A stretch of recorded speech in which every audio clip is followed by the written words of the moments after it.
All right, everybody, welcome in to another episode of the NFL Seekers podcast. Today, we're coming at you with our top 10 fantasy football running back rankings. Super excited about this one. A lot of pivotal fantasy players we'll be talking about right at the top of you guys' drafts.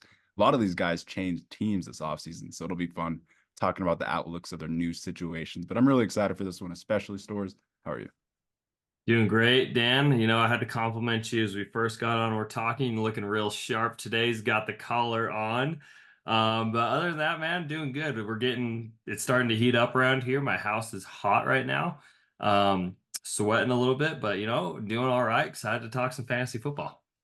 Yeah, I dressed for the occasion for this running back episode, and I'm a little hot in here too, not gonna lie. It's getting really hot. Like today was the first real day of summer. It felt like it was just blazing hot out, but really excited to get into these guys, really excited to start talking about them. So let's just get right into our RB10, our NFL seekers.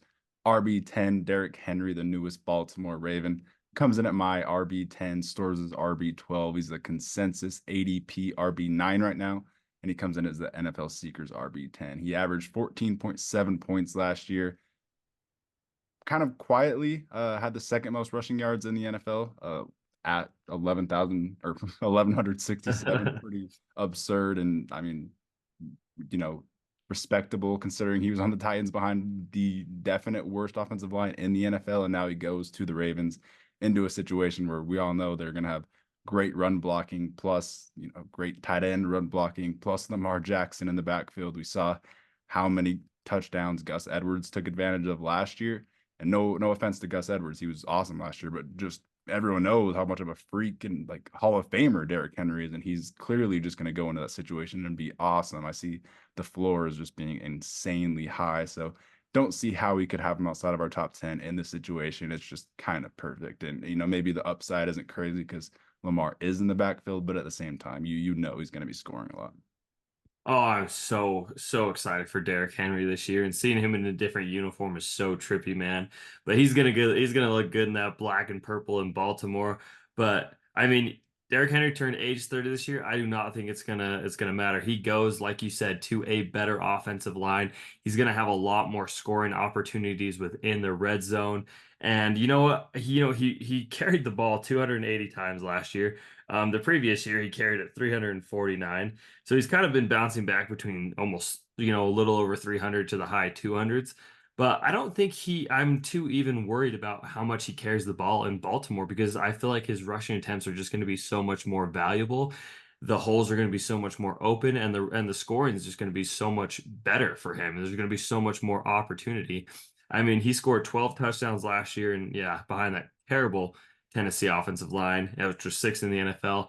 I expect maybe 15 touchdowns this year. And also, we have to talk about the PPR side of things. I do not think he'll be much of a receiving back. He really never has been. He gets those occasional screens that can break them deep. So that is where his limitation is and where his, really upside is in a PPR platform.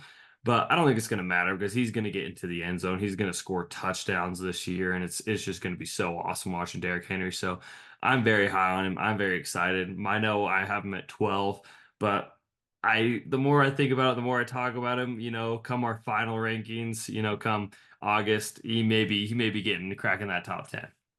Definitely. It's hard to rank all these guys. There's a lot of guys at the top. He had 250 points last year, like you said, 12 touchdowns. 250 fantasy points, that is. I predict, right around that. I would say you said 15 touchdowns. I would say 12 to 15, right around there.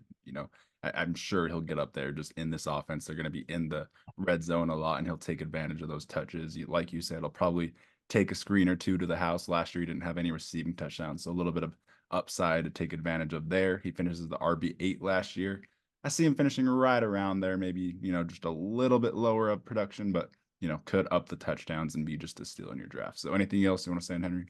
No, just super excited. It's going to be really weird seeing him in the Baltimore Ravens uniform, so we got to get used to that. But I think the aesthetic is crazy, and the aura is just there for him. So it'll be fun. It does look pretty dang beautiful. But with that, let's go on to our RB9, Mr. Josh Jacobs, another running back moving teams. He goes to the Green Bay Packers. Absolutely electric. I'm really excited for. He's my RB9. Stores is RB9. The consensus ADP RB9, and he's our NFL Seekers RB9. Obviously, it is kind of crazy. He was the consensus RB9 just a few days ago, but he is falling. He's like one of the biggest fallers right now in ADP, and it is interesting. I'm planning on taking full advantage of that in my drafts. I'm going to be drafting as much of Josh Jacobs as possible. I don't know. I think I might be a little bit higher on him than you. I'll let you talk about him first, though, if you want. I mean, if you got to think about it, Josh Jacobs is 2 years removed from or sorry, really 1 year removed from being the leading rusher in the NFL with, I believe it was 1,600 rushing yards in 2022. Sorry, I should have had the stats pulled up. It was 1,653 rushing yards with 12 touchdowns. And in that year, he also had 64 targets for 400 receiving yards. So, I mean, he's just 1 year removed from a 2,000 yard season. I think his situation improves in Green Bay. I think he goes behind a way better offensive line. He goes into a way more productive fantasy offense where Jordan Love is going to be able to, throw him the ball, at a consistently better level than what he's had in Oakland. And I think, again, he's in a different uniform. I think he's going to see a little bit better opportunity at scoring more touchdowns. They're going to be in the red zone more, the Packers, than the Raiders are. So I would take full advantage of that. He obviously had a down year last year with 805 rushing yards and 6 touchdowns. So he literally cut his fantasy production in half from 2022. But I think there's a big bounce back year in Josh Jacobs. He's only 26 years young, man. He still has his legs on him. The tires aren't worn down by any means. So take advantage of people falling on him. And, in this new offense, he should be rejuvenated. He should be, fresh, healthy legs going forward. And again, the opportunity for him should be substantially better. And I really expect him, maybe AJ Dillon and Aaron Jones last year complement each other a little bit better, where AJ Dillon was that big running back, but him and Josh Jacobs don't complement each other that well. That I think that, Josh Jacobs is just going to be the full bell cow in that offense. He's going to be getting 90% of the touches. No, you said that perfectly. I think a reason that he's falling is people expect him to be like Aaron Jones and used like Aaron Jones. I don't see that. I mean, they just, released Aaron Jones and signed this guy and paid him a bag. So I think they plan on using him as that three down guy.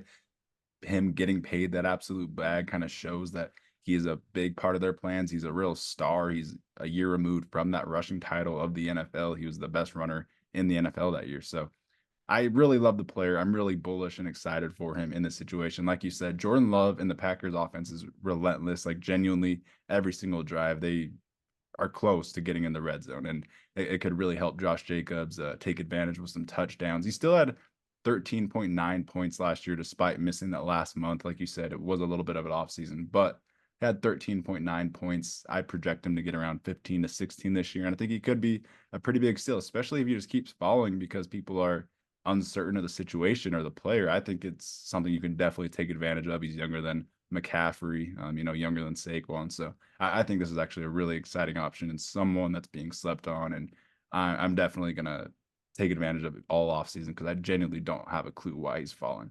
Doesn't really Yeah. make sense. Doesn't make any sense. But yeah, take full advantage of Mr. Josh Jacobs. Again, very young, very explosive runner, a hard-nosed runner. And I expect touchdowns, man. I expect him just to be used, a little bit more in the receiving game. So very, very high upside for Josh Jacobs. Yeah, the Packers will get to the goal line. They're going to be a really good offense, even better than last year, and it's not really being priced into his ADP right now. So I think he's a complete steal, one of the steals of all the running backs that we'll talk about, really. But with that, let's go on to our RB7, Travis Etienne, someone I'm really excited to talk about. This should be an electric discussion. He's my RB8, Stores is RB6, the consensus RB10, and he's the NFL Seekers RB7, someone we're calling our shot on, someone we're rounds higher on then consensus. I'll let you talk about him first, though.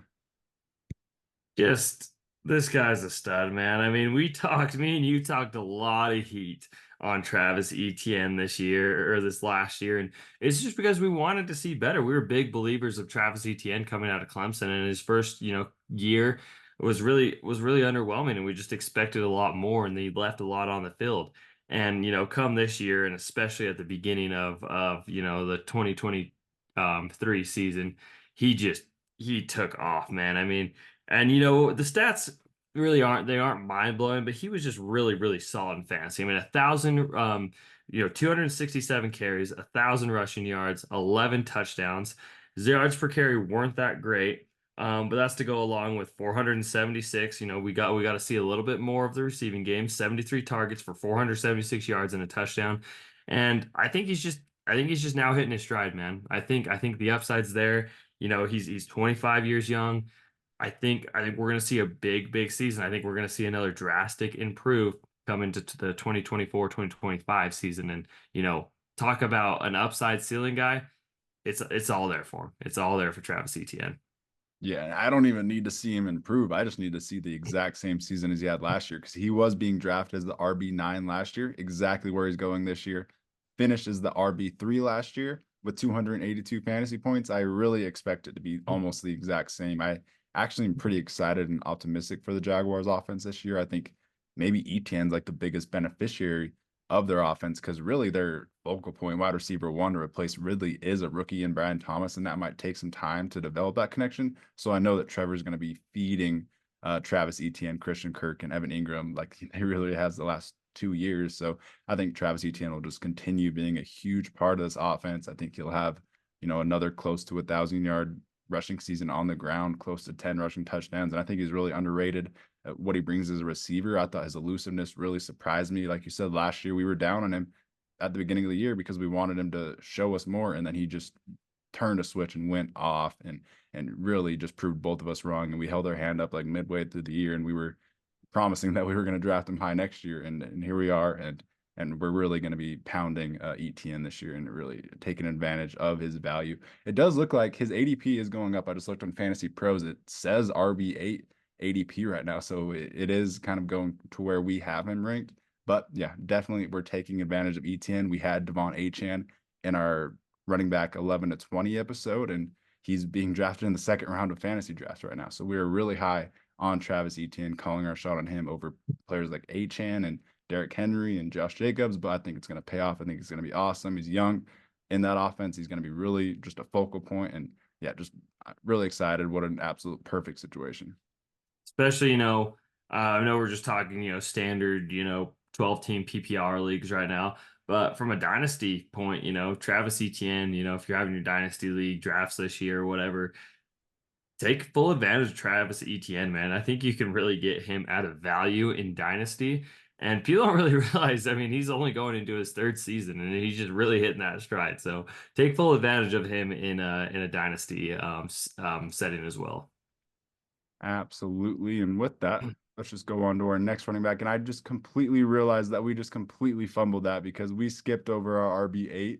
So we'll just talk about our RB8 right now. And just know that Travis Etienne is above Kyren Williams. We I was recently, wondering. yeah, no, I didn't really catch it.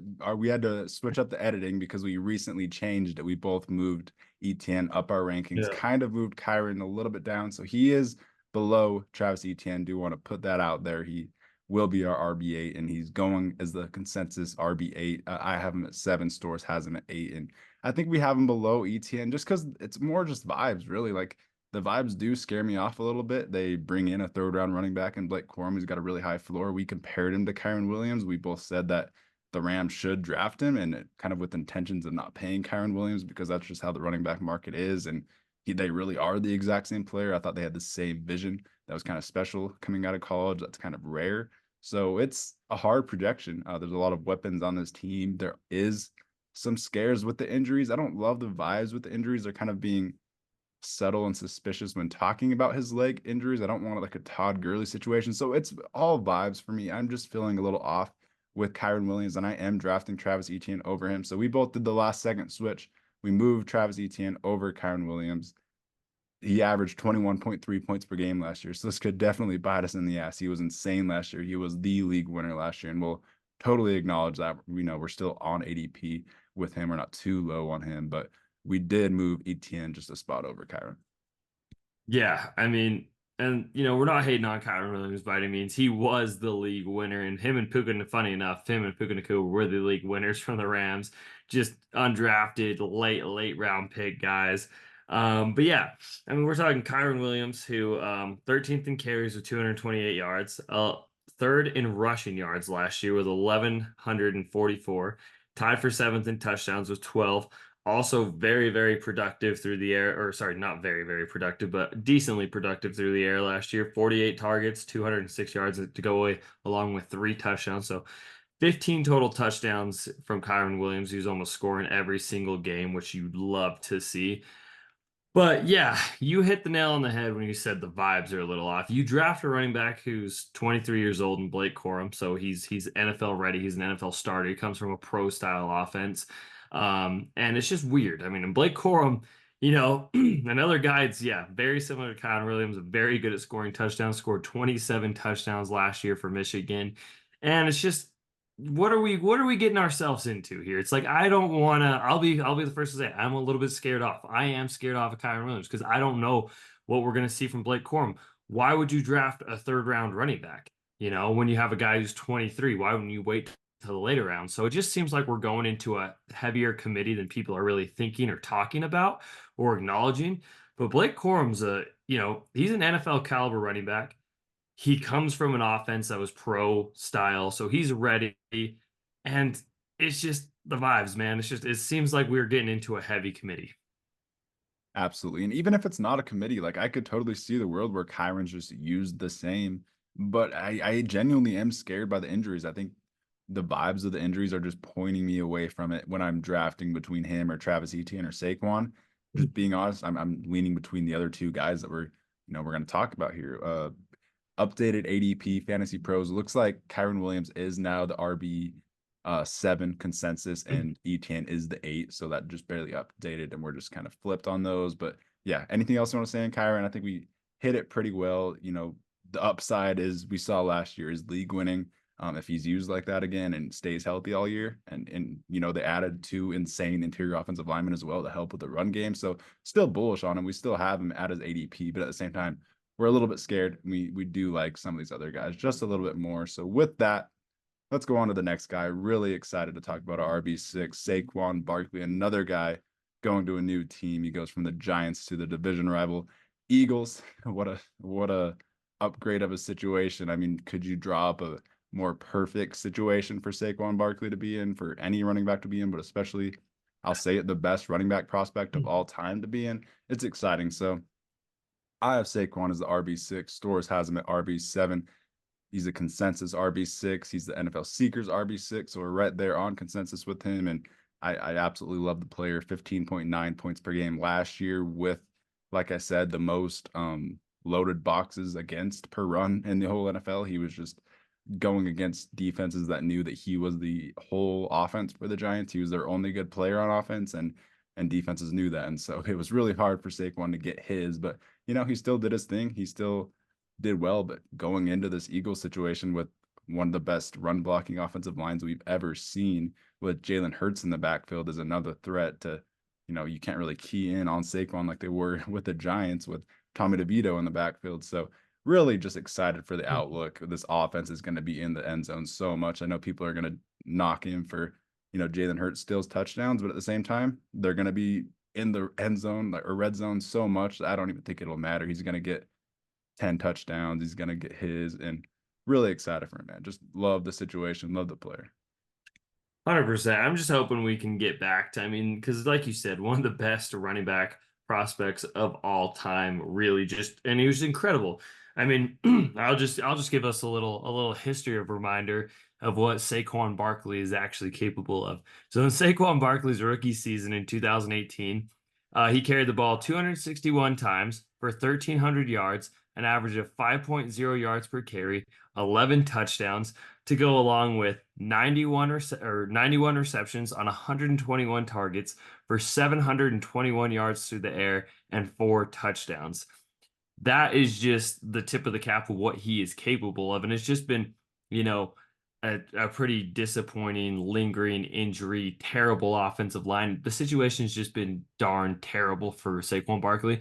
And so it is exciting to see him go behind the league's best offensive line and just really get a chance to show what he can do, you know? He gets the chance to be as productive as he was in his rookie season, and he just goes to the perfect situation, a division rival. He's gonna be hungry.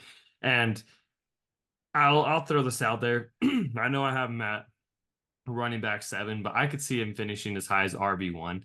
That's a hot take. I think he could finish as the fantasy running back number 1. He has the upside, he has the capability in this Eagles offense. And you know, it's all there for him. And I think he'll get his through the air. I think they'll involve him in screens. I think they'll drum up the playbook pretty good to you know, complement Saquon Barkley. And like you said, you know, the Eagles are so productive at getting in the red zone and being at the 1 yard line, but Saquon's going to get his own. He's going to score 10 plus touchdowns this season. He's going to have over 1,000 rushing yards. DeAndre Swift could do it in this offense. Saquon Barkley can do it at a much, much, much higher level. Yeah, Saquon is gonna be productive. I could see upwards of, 11, 12 touchdowns in this offense, really. I'm taking Saquon over, honestly, I'll spoil our next guy too, Jonathan Taylor. I'll take Saquon and Jonathan Taylor over guys like Drake London, Brandon Ayuk, Devontae Adams at the end of round 2. Straight up, I'm just taking those running backs over those type of receivers because receivers are flying off the board. So I think it is a something to keep in mind in your drafts. Maybe fade the top tier running backs and just get one of these guys round 2, or you could do the bully running back technique. But I do like those guys better than those receivers in the second round. I really do. So keep that in mind. He is 27, so people might be down on him a little bit for that because that is when running backs usually start to drop off. But at the same time, like I said, I think he's the best running back prospect of all time. So he might be the one person I'm not panicking with at all yet. Like honestly, at all, especially in this situation. Him, Derrick Henry, and Christian McCaffrey are kind of my caveats that I don't really think age matters for them. And even Alvin Kamara, as long as he's getting those checkdowns in the receiving game. But yeah, really excited for Saquon Barkley. I mentioned Jonathan Taylor's our next guy. They're both in the same situation. It's really hard to pick between the both of them because, uh, Jalen Hurts, Anthony Richardson, they both got the rushing quarterbacks butchering stuff, but they're both going to be in great offenses, great rushing offenses. So super exciting outlook. I guess we'll just go on to our RB5, and that is Jonathan Taylor, my RB5. Stores is RB4, consensus RB5, the NFL Seekers RB5, and really excited for him. He had 15.6 points per game last year, and I think the tiebreaker between him and Saquon is he's just a little bit younger, really. Yes, yeah. And I mean, he is a little bit younger. And I mean, if history repeats itself, he had 2 healthy seasons, year 1 and year 2. And the last 2 seasons, he has been banged up. And so that is so right now, if history repeats itself, we're in store for another 2 good years of Jonathan Taylor. And if we can get those 2 good years, Jonathan Taylor in his first 2 years, I'll go off his first year, 232 carries, 1,169 yards, and 11 touchdowns. 2021 was MVP, incredible season where he had 1,800 yards and 18 touchdowns. And I'll just read off. He also, oh, sorry, I thought he had a little bit. Oh, he still went for 360 yards through the air and 2 touchdowns. And so you had over 2,000 all-purpose yards and over 21 touchdowns.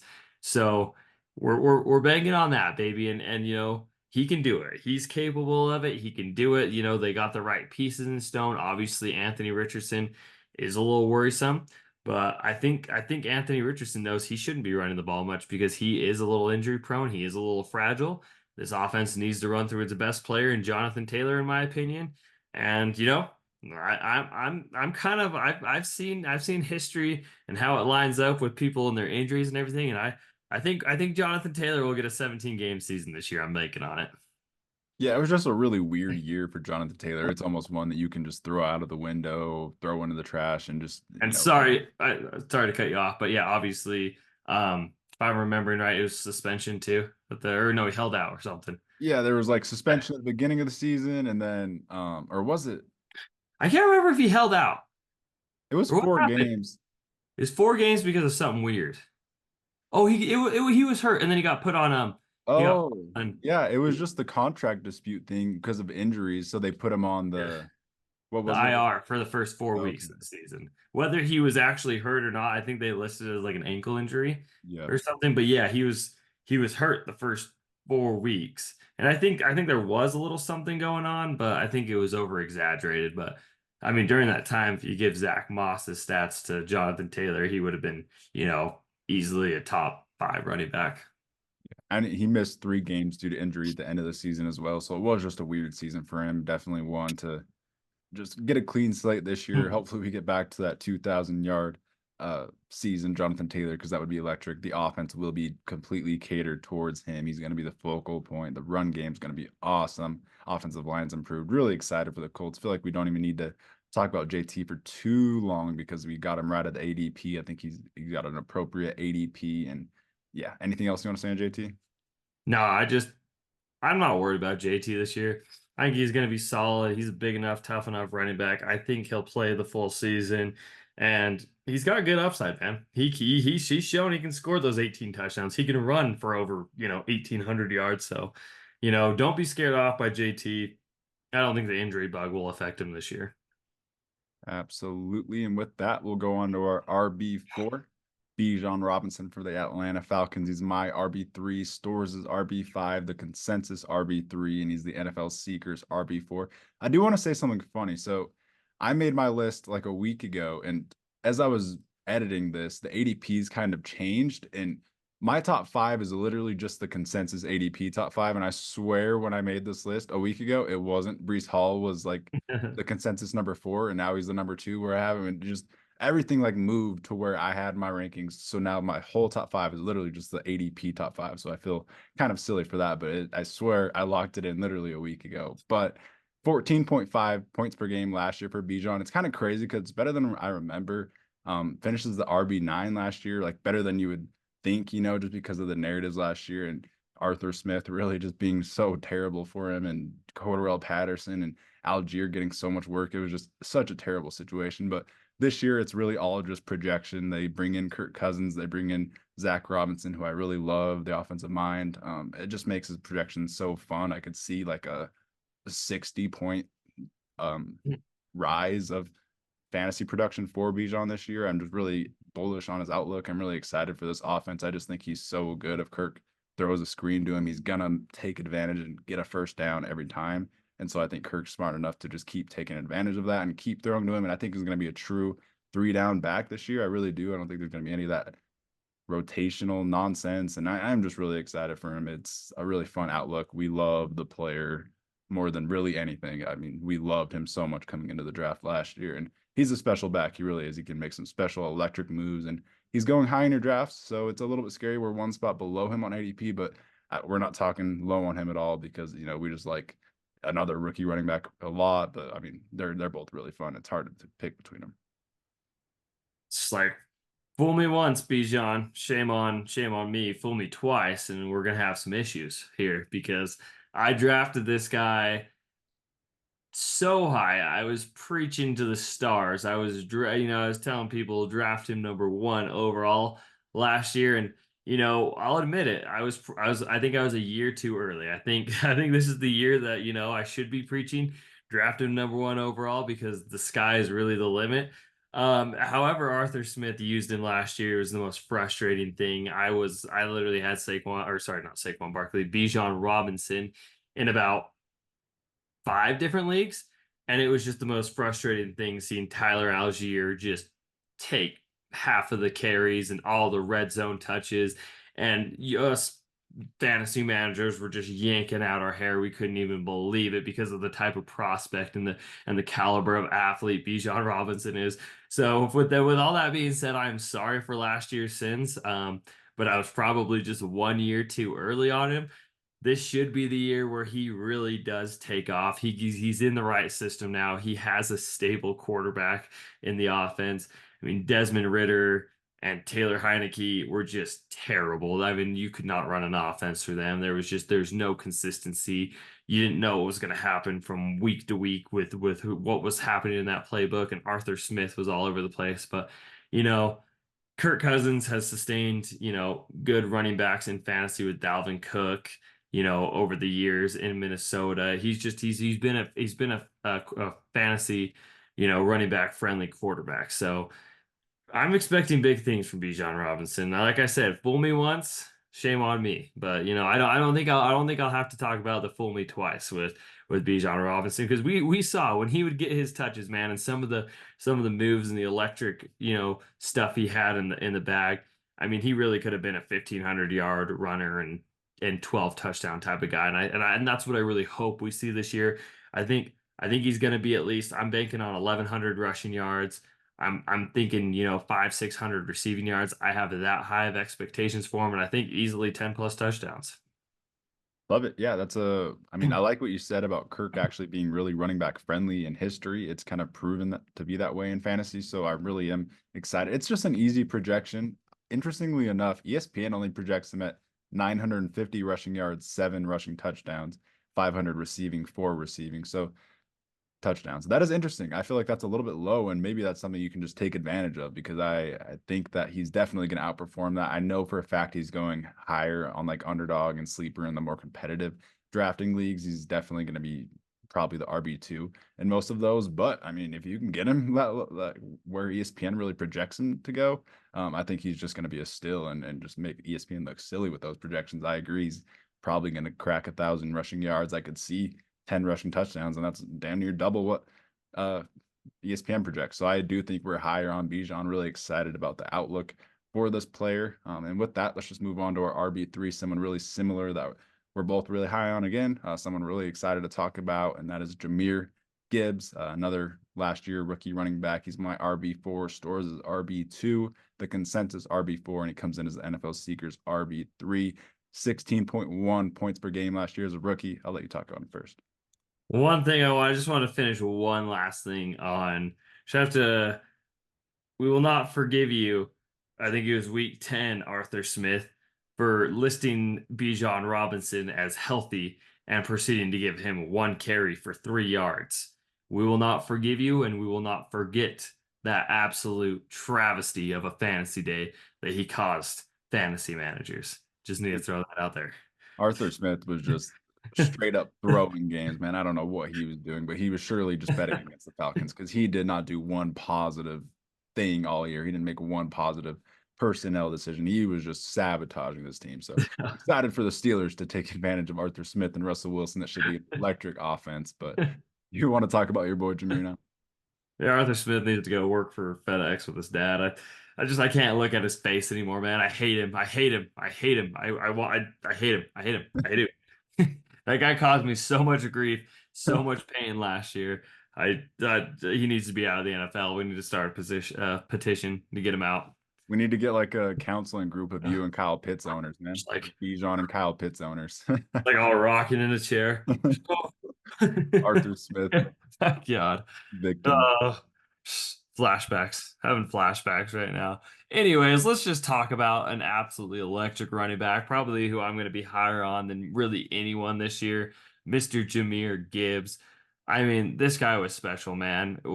However he touched the ball, whether it was running, whether it was through the receiving game, he is just a special type of player, and you can really feel it when he's on the field, and the production, stands for itself. I mean, he was in a true running back by committee last year, and yet, on his 182 carries, he carried the ball for 945 yards, 10 touchdowns, 5.2 yards per carry. He's behind one of the best offensive lines, definitely the best tackle duo in the NFL. And I think, he was maybe a teeny bit underwhelming from what we thought he would do in the receiving game. I mean, he had 52 receptions on 71 targets for 316 yards and 1 touchdown. I think that easily, the yards double. I think the touchdowns will double. So I think we're just in for some really positive production. It's not regression, but positive. What's the word I'm thinking for? You say positive regression. Yeah, Positive regression, but upwards, not downwards. I can't. upward trajectory. Upward trajectory. I can't think of the word. Excuse me, my brain fart. Oh, positive progression. Progression, yes. I think we're in for some positive progression. Excuse me. Oh my God. That was We're both struggling with the kindergarten words. goddamn. But yes, I think we're gonna really see Jahmyr Gibbs take over the backfield. I think we're going to start seeing David Montgomery really get phased out. He'll just be in on, select carries. But I mean, the sky's the limit for this man. I like, again, you know how I said Saquon can finish as the RB1. I think Jahmyr Gibbs has that exact same upside. I think he could overthrow Christian McCaffrey. He's that electric. He has the perfect offense. He has the perfect offensive coordinator in Ben Johnson, who knows how to use him perfectly. And I think it's all going to go up this year for him. I think last year was fantastic. Dan, you probably have the points per game pulled up to you. Yep, 16.1 points per game last year. He was the RB10 in fantasy as a rookie, 242 fantasy points. Something interesting though, like you said, he's definitely going to have positive progression.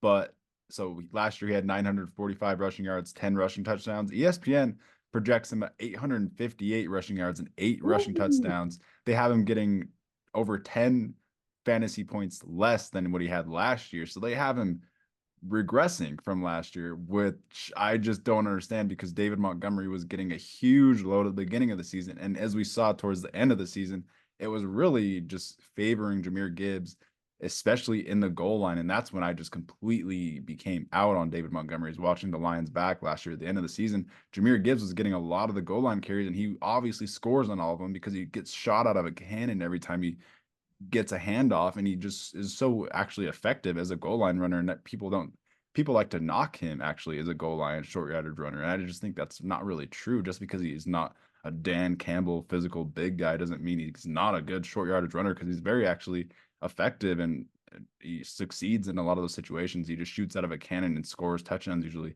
in the red zone. And he only had one receiving touchdown last year. I totally see him improving there as well. They were already lining him up in the slot. They said they're going to get more like actual routes drawn up for him this year. So he's going to be even more involved. So I just disagree with ESPN thinking that he has a down year from his rookie year last year, having David Montgomery literally starting the season out as like the bell cow almost. So I disagree with that. I think he has a up season, 1,000 yards, over 10 touchdowns, and it's going to be electric stuff, man.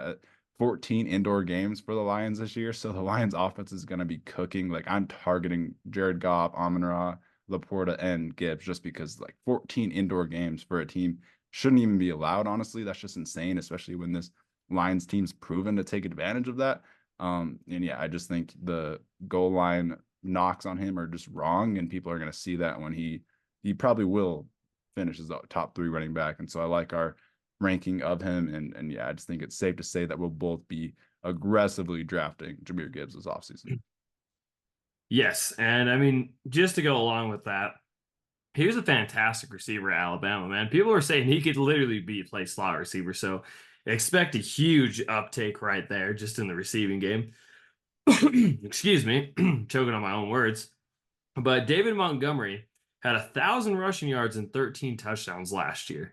So I mean, they really had 2,000. They had two 1,000 yard rushers last year, which is just incredible. But like the way I foresee it and the way I think, the Lions are smart enough, you're going to use your better running back more. So there's no way, in my opinion, that Jahmyr Gibbs, especially with seeing how last season ended, that he's going to take any step backwards. He's just going to go forward, and he's going to be more productive. He's going to have more carries. He's going to have more opportunities. He's going to have more receiving yards.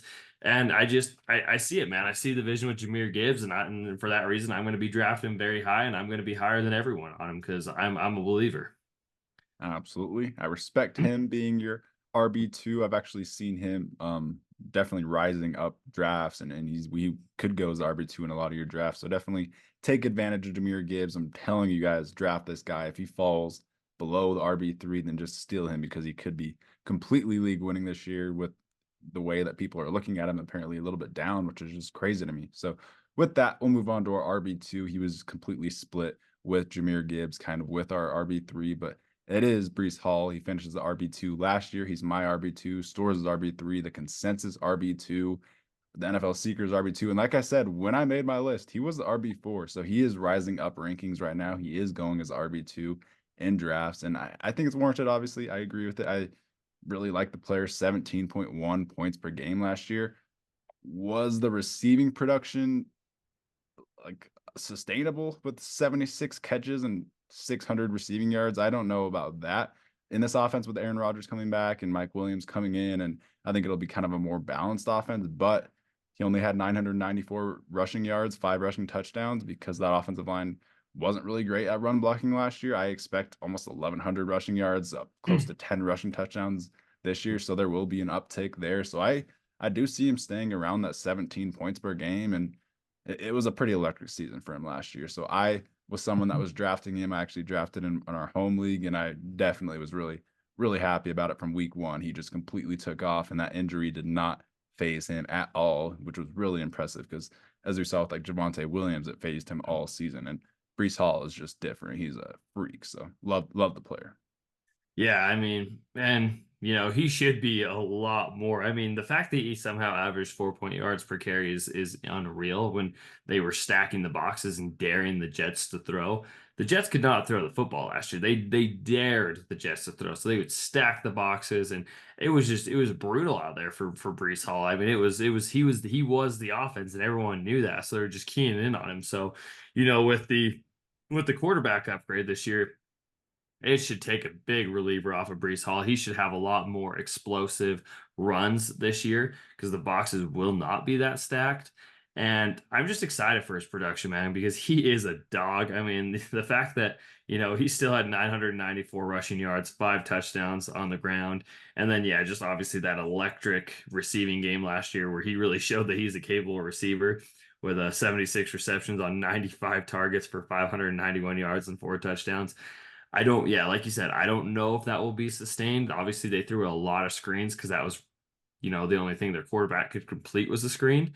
But even that, I mean, it was just Breece Hall making moves on those screens. I mean, he was making one, two, three people miss and going for yards. So, the sky's the limit again for this guy. He's gonna be more efficient on the ground. He's gonna be more efficient through the air.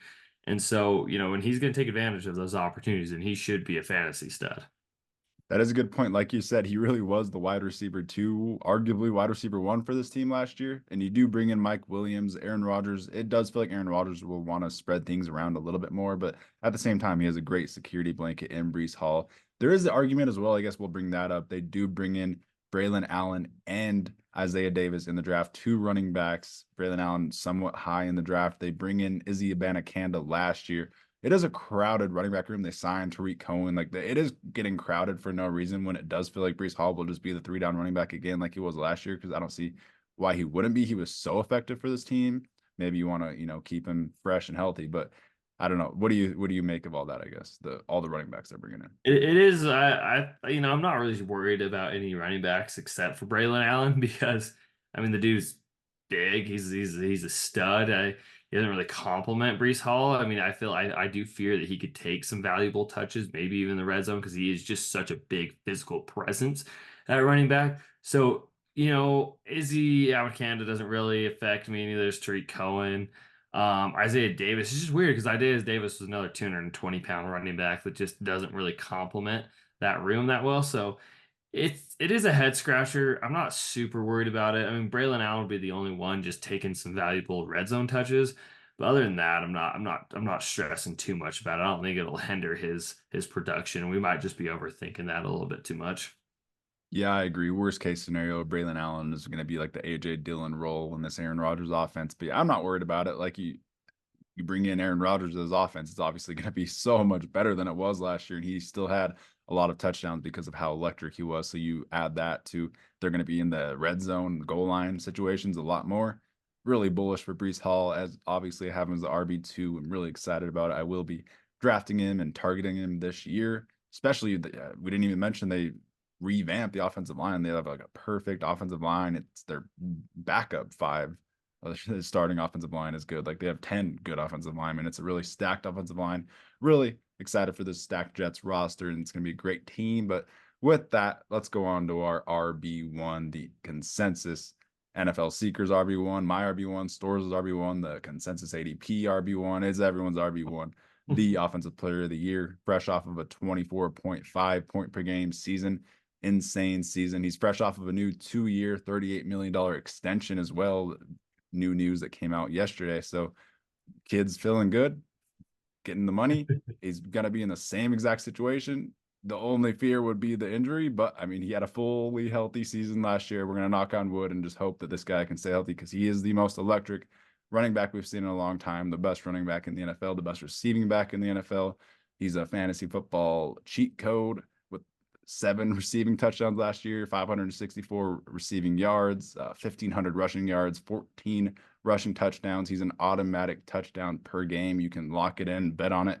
Touchdown per game that you're getting here. So the only question really is like, are you drafting him over CeeDee Lamb and Tyreek Hill? But that's about it. He's the RB1 and no one touches him. He, in my opinion, yeah, he's just the best offensive player in football, man. It doesn't matter which way you put it. He is incredible at everything he does. He's an incredible receiver. He's an incredible returner. He throws touchdowns. He catches touchdowns. He runs touchdowns. You name it, he can do it all. And he's our king. He's King McCaffrey here, man. And no one's gonna argue. No one's gonna argue this guy because he finally goes to a good situation. He's got, some good offensive linemen he can run behind. He's got a fantastic offensive minded coach in Kyle Shanahan who can just draw him up the perfect scheme. And so, there's nothing to be worried about with Christian McCaffrey this year. I think he'll stay healthy another full season. Obviously, he had the injury bug in Carolina. I don't think that follows him to San Francisco. It hasn't in the past 2 years. So, you know, as long as Christian McCaffrey is healthy. But what's funny, Danny, is I was looking on a fantasy app and it did say Christian McCaffrey's injury risk was like a 67.3%, which I don't know how you get those stats, but I would say like it kind of makes sense for him because I don't know if it's still going, but every other year he's gotten injured. So it isn't great that he had a fully healthy season last year. So I kind of get that part. But yeah, that is funny when people act like they can predict it by percentage. yeah, when I saw 60, I was like, oh my, so you're telling me like pretty much that, 7 out of 10 seasons he's gonna be hurt. I'm like, oh, I mean, it kind of has been like that, but when you're running behind Trent Williams, I think you're gonna be doing the hurting on other people. And they even added another fun piece in the draft with Dominic Pooney, who's a pretty aggressive tackle, guard hybrid guy who should start on that line, who maybe replaces, is it Colton McKivitz? I can't even remember his name. Yeah, hopefully, unless he's Yeah. starting at guard, but hopefully he's starting over at McKivitz at right tackle. That'd be good. That'd be Yeah, good for but McCaffrey. this is our king. We bow to Christian. He is the god of fantasy football when he is healthy. He's just the most electric player in the league, man. And he does it, he's a PPR god. He's any platform, any dynasty, he's the fantasy god. And we crowned him. We crowned Christian McCaffrey, man. We crowned him for our rankings right now. Yeah, Josh Allen gets the crown for quarterbacks. CMC gets the crown for running backs. And real quick, before we get out of here, he had 391 fantasy points last year, 24.5 points per game, 21 total touchdowns, missed 1 game because they sat him the last game of the season. What do you expect this year if he has a fully healthy season? Do you think he repeats that good of a season or a little bit less than that? Oh, 100%. 391 points. Yeah, it's 1,400 rushing yards. It's 500 receiving yards, and we're looking at 20 touchdowns minimum, minimum. I'm standing on that. Okay, so he had 390 last year. Stores projects him right around 390, 380, and ESPN projects him at 338. So even ESPN is down on these guys, and yeah, I think we're a little bit higher on that. I think he has a very similar season, especially if they do trade away an Ayuk or a Debo. That would be insane. And if you get him with like the 4th overall pick and receivers are going at the top of your drafts, then he would be a complete steal if that were to happen. So there is still some untapped potential with the GOAT, CMC. Anything else you want to say? Any exit hot takes you want to say before we get out of here? Jahmyr Gibbs is going to finish as the. Oh, I can't put him above McCaffrey after that, man. Jahmyr Gibbs finishes your RB2.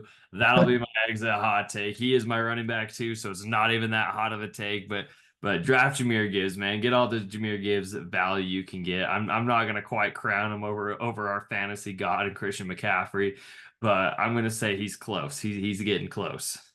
Yeah, it's definitely fair. He has all the upside to do it. Do you want to do a little water bet since I have Bijan 1 spot higher than Gibbs and you have Gibbs 1 or 2 spots higher than Bijan? Actually, you want to do a little water bet? Whoever finishes higher gets $20. Yes, sir. $20 on the line right here. That's easy money. Jahmyr Gibbs is and should have been taken. Just kidding. Bijan's absolutely electric, but I like Jahmyr Gibbs' odds in that Lions offense with Ben Johnson. All right, we'll keep track of that bet. Hopefully they both stay healthy and it'll be on. So really excited for all these running backs. Definitely take advantage of some of these guys falling way past where they should be going. And I love some of these guys. So really fun talking about these guys. Check out our running back 11 through 20 ranking episode if you haven't seen that one yet. Our quarterback rankings are out. Our receiver rankings are next. Tight ends after that. And then we got our deep dive series coming as well. So really excited for the offseason. A lot of fantasy content to come. Tune in to the NFL Seekers podcast. Like, comment, subscribe, and peace out.